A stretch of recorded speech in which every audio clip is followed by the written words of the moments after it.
Okay, thank you. Good afternoon, everyone. Glad we're all here for our last meeting, presumably, of the year, right? It's my pleasure to call to order the meeting of the directors of USA Niagara Development Corporation for Thursday, December 20th, 2018. I'd like to note for the record that this meeting is being webcast. The directors have received the relevant written materials in advance of today's meeting and are free to ask questions at any time. We do welcome public comment on the items on the following agenda after each item is presented. And any comments are received from the directors, we will allow members of the public to provide comments.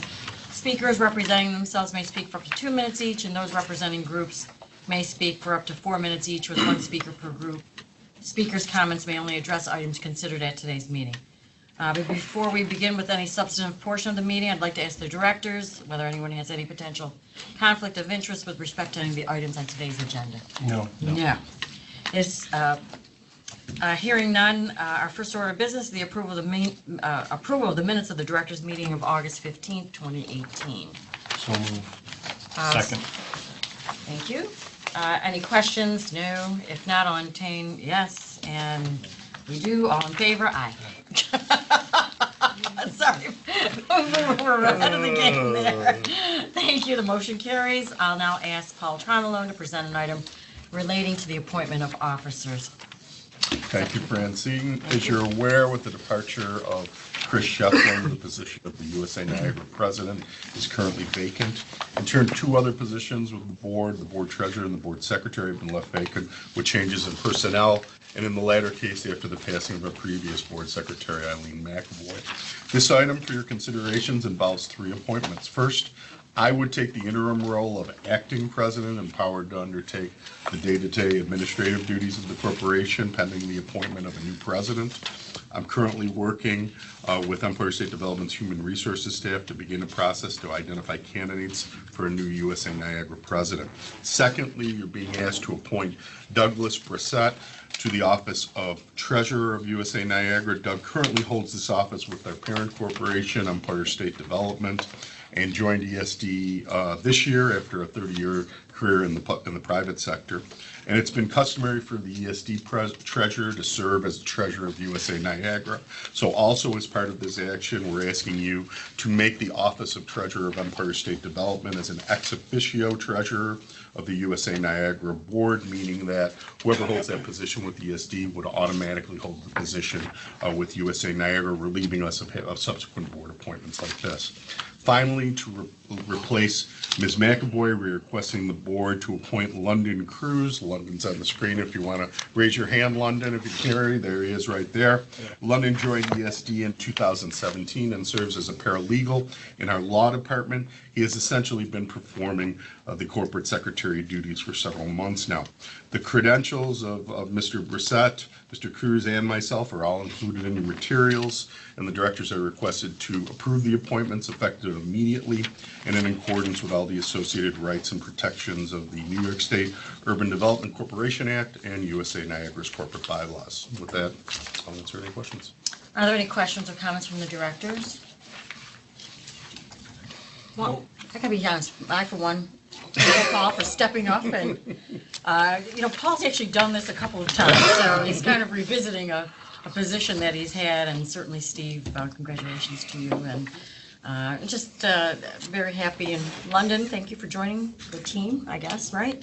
But thank you for stepping up. You've been such an asset to this operation. I believe that's Doug there as well. Pardon me? Was Doug? I'm sorry. I didn't know Doug was. Congratulations. When I first to you looked too. at the screen, I only had 2 people. But you've been such an asset to this organization and the operation and all the projects that have been involved over the last 20 years. I almost can speak of, Paul, since I've been acquainted Sadly. with you. We actually have a long history together, you and I. But it's wonderful that you can just take over on a very seamless transition. And certainly, having Chris Nett at the helm is a loss to all of us who've had the opportunity to work with him over the years. And I consider him not only a friend, but just a wonderful colleague. And he's really shepherded this operation so well over the years that it's nice that you can step in and make everything just move along as well as it could and should. So Thank you. Thank you all. And thank you all in New York. We always enjoy working with all of you. And We just appreciate that there's such a good team in place, and there's more to do.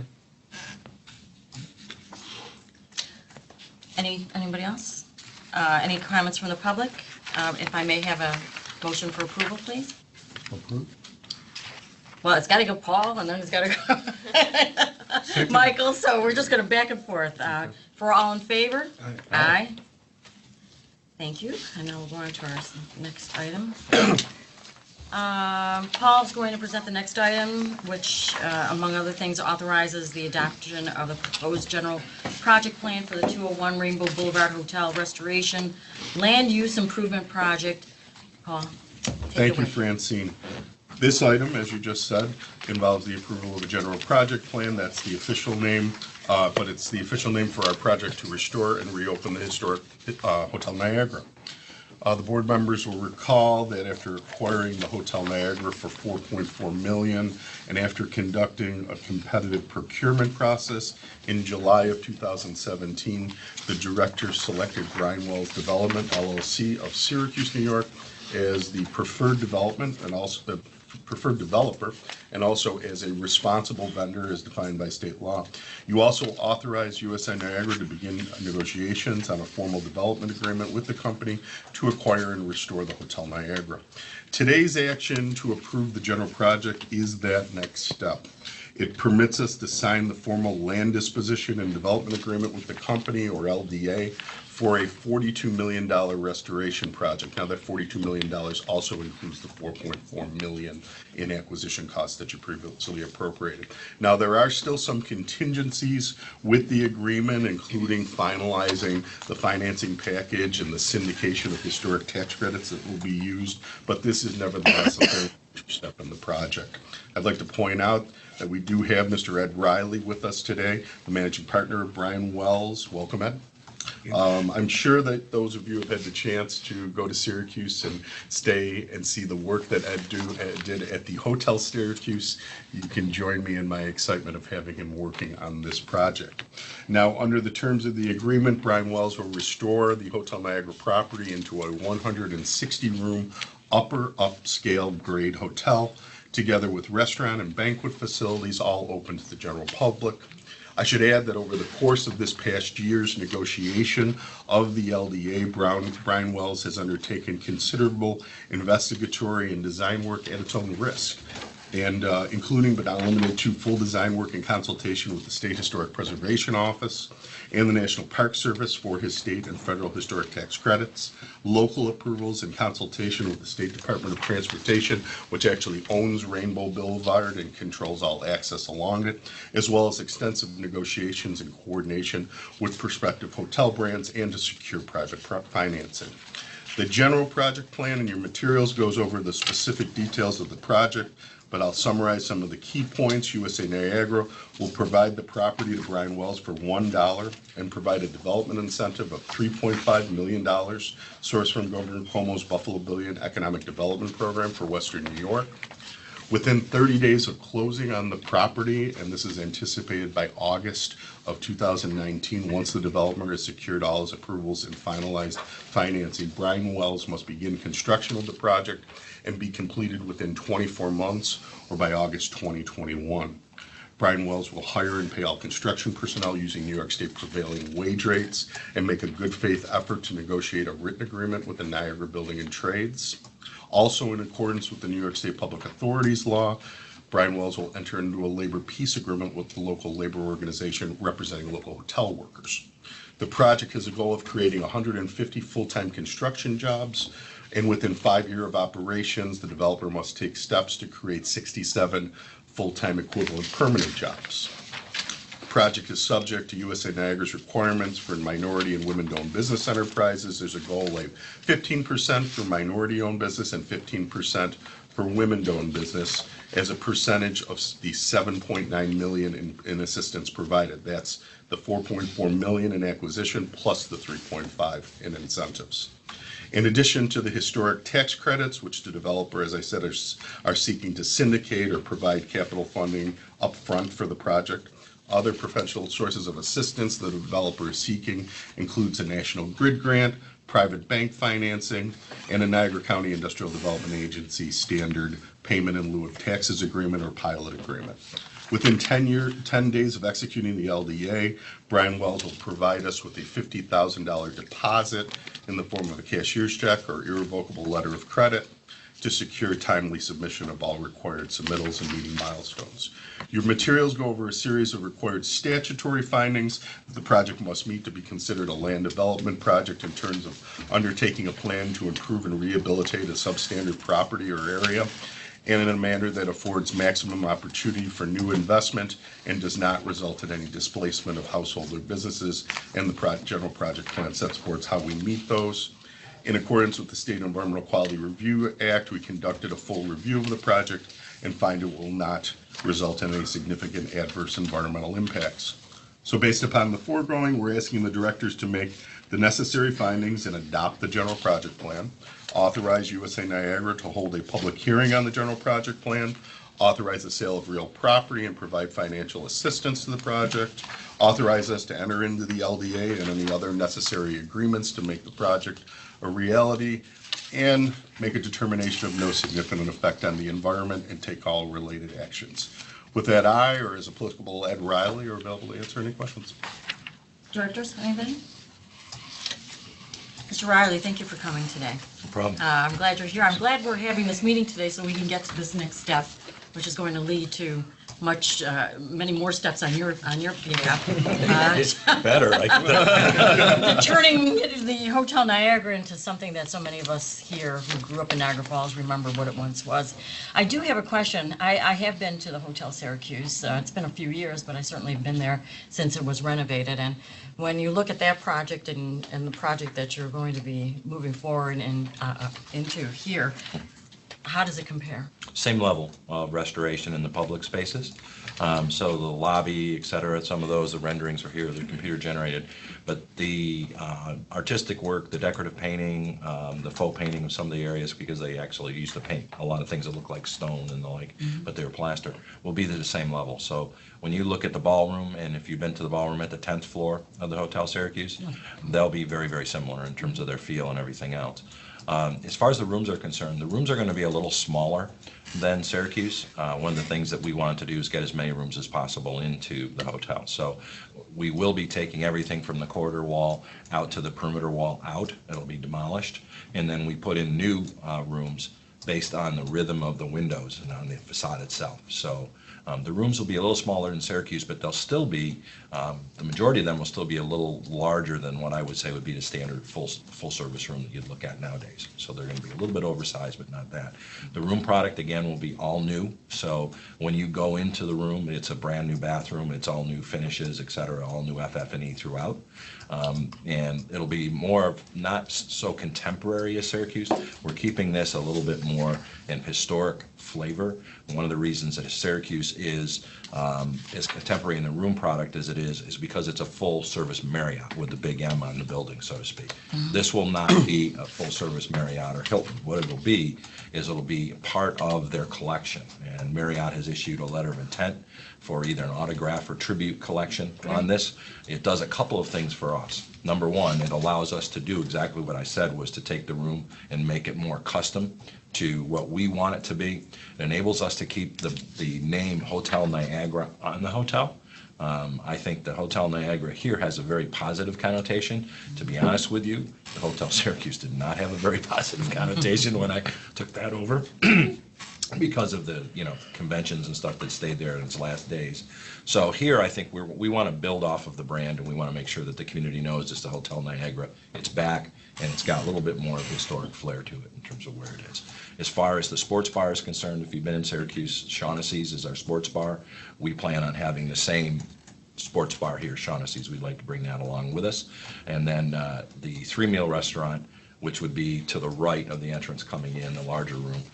We're looking at what we're going to call that, how we're going to theme it right now. We'll sit with basically some of the folks at Marriott and some of our own folks and come up with what the theming and the menu will be for that, to sort of play off of both season and off-season in terms of that product is concerned.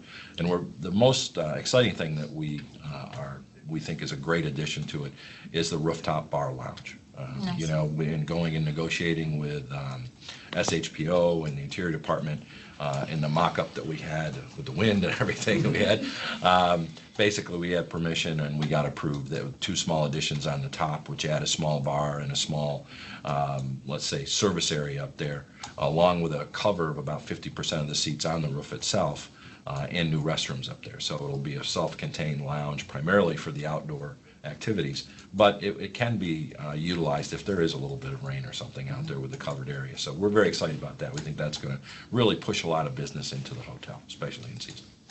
And construction challenges? Oh, Nothing you haven't seen there's a lot of construction challenges on this. We found a few things with the building when we were going through our reviews. We need to pin the facade of the building back to the structure. It's actually moved out a little bit, so the structural engineers have already designed a system for that. We've already put that into our budget. You know, there's some issues. We have some structural issues that we need to just look at in terms of how we're laying out rooms and where we want things to be. We want to reuse some of the work that was previously done in there, some of the risers, and we don't want to move those. So there's some minor things and tweaks like that that we have to do. But primarily the building, with the demolition that's been done, the cleanups that's been done, we're in good shape with that. It was primarily the exterior of facade as it goes around the corner that was our biggest concern. And, you know, there's an easy way to tie that back in with an anchoring system and control joints so it doesn't move in the future. And I think that was a big win all the way around. It also enables us not to have to tear down the parapet at the top, but just bring it back and fix it in place. The terracotta on this building is in pretty good shape, except for the one facade, which I don't understand why that one side, the terracotta, has gone the way it is. But other than that, the majority of the facade is in very good shape. Great. I suspect you'll be spending some time here. I'll be spending a lot of time. I was here yesterday, and I'm here today. I'm already getting very I'm just familiar saying, with the going throughway. forward, are we going to see you a little bit more and more? Yes, you will. You'll see me Great. here at least 2 days a week during construction. I Great. tend to be very hands-on. Is this the second hotel? I mean, how many other hotels do you have? Or is this? This will be our 3rd hotel. Your third? We have a Hyatt in Syracuse and the Marriott in Syracuse. They're side by side. The Hyatt's currently under construction going forward. This will be our 3rd. As far as restoration of old hotels, I don't know. This is probably about my 20th or 21st. Somewhere in that world. I sort of lost track of the number of rooms and hotels and stuff in my career right now. So. Gentlemen, anybody? Being a former resident of Syracuse, Oh, all right. I've known the Hotel Syracuse past and present, and it's exciting to think that the Hotel Niagara could be transformed in such a way. And it's also exciting to see that you've taken, the developers taken, you know, certain risk on their own to meet some of the prerequisites to get the project going. So that's good. Yeah, we're in up to our eyeballs right now. I mean, we got drawings done. We've been through the historic process here. We've been through the gauntlet as far as DOT and a lot of things. So all that's off the table. You know, we've toured a lot of people through there. We've got letters of interest from 3 groups right now for the historic tax credits. You know, one of our challenges is going to be under the new tax laws, what is going to be the new, you know, safe harbor regs that they're going to put into it, because the tax bill that was just done last year will have some changes and impacts onto the historic tax credits. They were preserved, but they have to be taken over 5 years now. They can't be taken in 1 year. That's driven the price down a little bit from where it was, but we just want to get through some of that. And we've worked with U.S. Bank before. They're the folks we came in with, but we've got interest from a couple other folks. Chase is chasing us, and we've got another group chasing us. So there's good interest there, and we want to get that in place. And M&T's toured, probably half to 3/4 of their board has been through, their committee has been through the property, and they've seen the plan, so we're working with them on that too. But not to say I ever go just one place. You know, I try to have a couple more backup just in case something happens. So we're very far down the line with this. We've also put it out to bid. We have basically bid all the major scopes, put things together, and so we know what the numbers are. We'll put it back out for hard bid, and as soon as we get to the next step, which is probably right around the corner now, and tighten that all up as we get our start date started. So we know what the numbers are. We're not guessing. We're not going to come back and say, geez, we found this. We found all the warts, so to speak, already, so we know where they are and where they're going to be. to be. We're still looking at using, as much local as possible. Obviously, some restoration is more of a national or regional type thing, but, we found some local folks we think we can also factor into that. And we will be doing the same things on this project that we did in Syracuse as far as hiring is concerned. We're going to target the neighborhoods right around the hotel. We're very proud of the fact that about 55% of our employees in Syracuse are from the distressed neighborhoods right around the hotel itself. A lot of them didn't have jobs before. We've taught them about 401ks and insurance and all that type of stuff. And our hotel is a union hotel. We signed a collective bargaining agreement this year in June, and it is an organized hotel. So, and that was part of the labor peace agreement. They came in, did the card check, and it went through, and there was no problem. So we'll do the same thing here. We're looking at the same type of business model that we've got there. It's worked very well. I appreciate hearing that, actually. I think it's good for the community. It's certainly good for the employees, and I think it speaks well of the uptick in tourism that's happened over the last few years in Niagara Falls. I think a lot of it is driven by the improvement in hotel and accommodations that are now offered, which haven't really or weren't really part of the process for many years. So certainly all the new influx of hotel rooms and the interest expressed by Brian Wells to bring the Hotel Niagara back. I just have to believe that it's because tourism here is growing stronger every year, and it will be a benefit to your hotel property and to hopefully a lot of events that'll be occurring. We hope so. Yeah, I appreciate it. Thank you so much for the investment, for the time, and certainly the attention. If I may ask the board, may I have a motion for approval? Yeah, well, now we'll go with Mr. Nando. Second. Second by Mr. Williamson. All in favor? Aye. Aye. Any opposed? The motion carries. Paul will now present, and I believe it's Steve Golick. you're going to give this to Steve. This is The short next item. item on today's agenda, request for the authorization to enter into an amended agreement for legal services. Yeah, Hudson Russ has been doing a lot of the legal work. I mean, primarily the title work associated with all the property acquisitions and dispositions that USA Niagara has been involved with. So we're asking, and they are on ESD and USA Niagara's pre-approved list. If you recall, every 3 or 4 years, USA Niagara and ESD actually would completes a competitive procurement and pre-approves various law firms for work under various areas. Hudson Russ is on that list.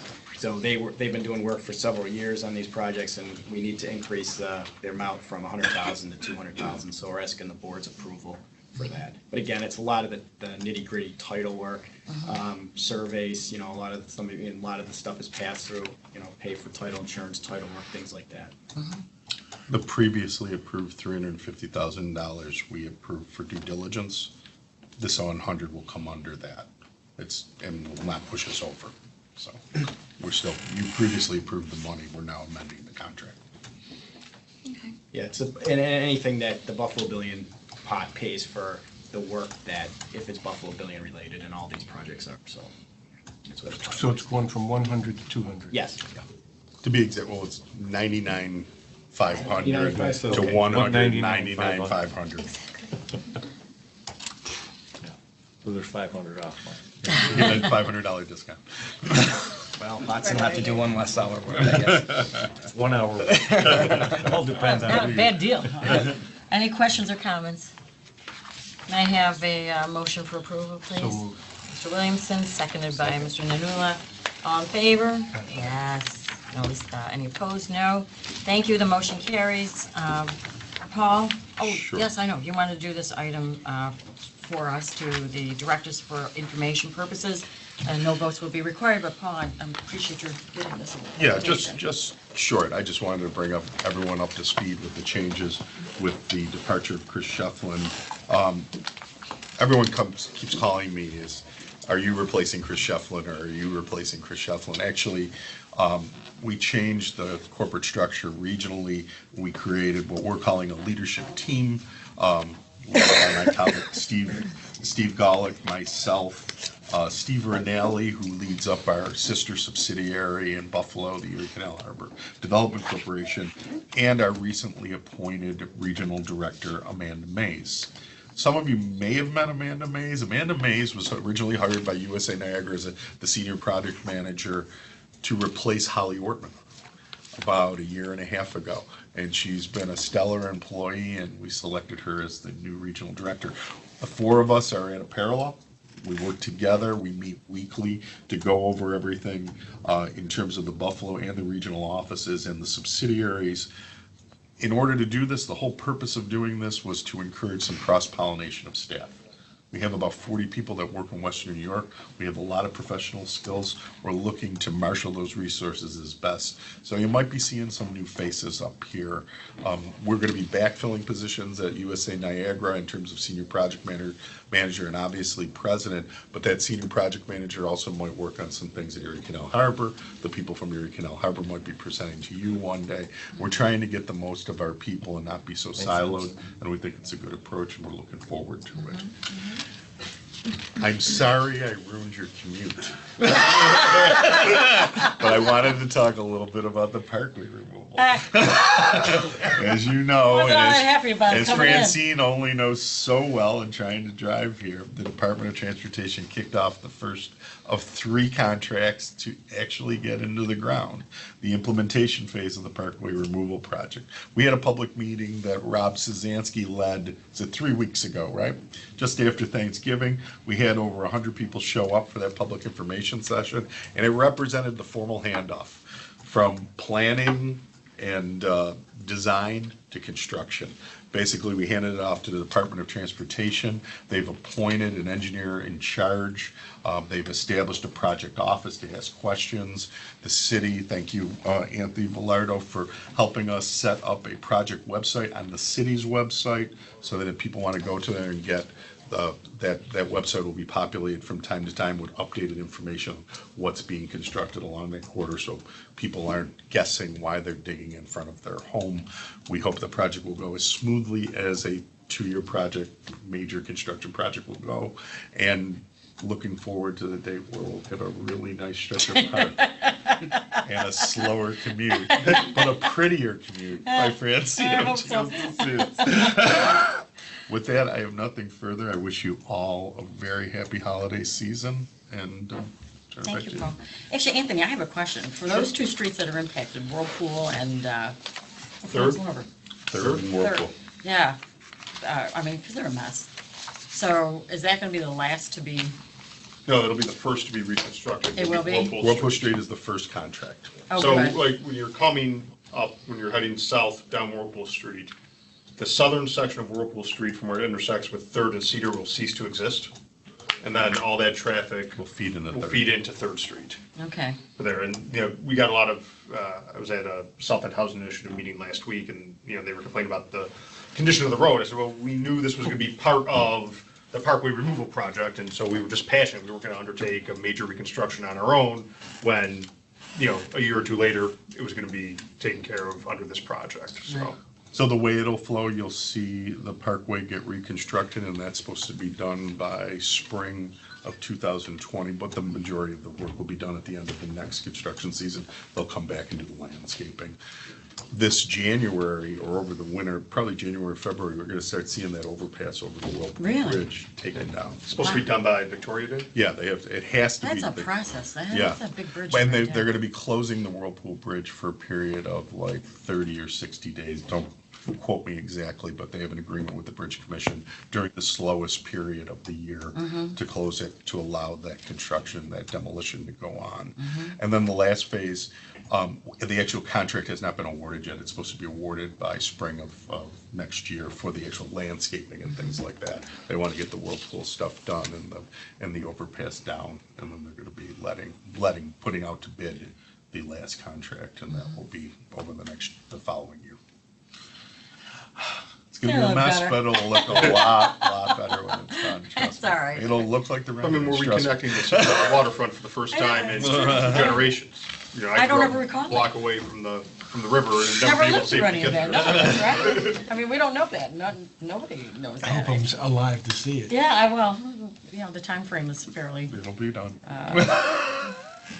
no, I think it's fairly aggressive, to be honest with you, to get it all done after all these years. once it's finally over. Well, actually breaking it into the 3 phases allowed it to move faster Right. than had it just been Yeah. just one One- project. Well, thank you, Paul, for that update on everything. Guys, any questions? Merry Christmas. Merry Christmas to all of you and a Happy New Year. We'll see each other again in 2019. So who wants to do the final, move for adjournment? Mr. Nanuda, take the lead, followed by Mr. Williamson. All in favor? Aye. It's our last little meeting for this year, but thank you all. Thank you to the staff in New York and certainly all the staff here for all the great work that you've done. We appreciate it. We wish you happy holidays. You're welcome. Thank you. Thanks, guys. Thank you.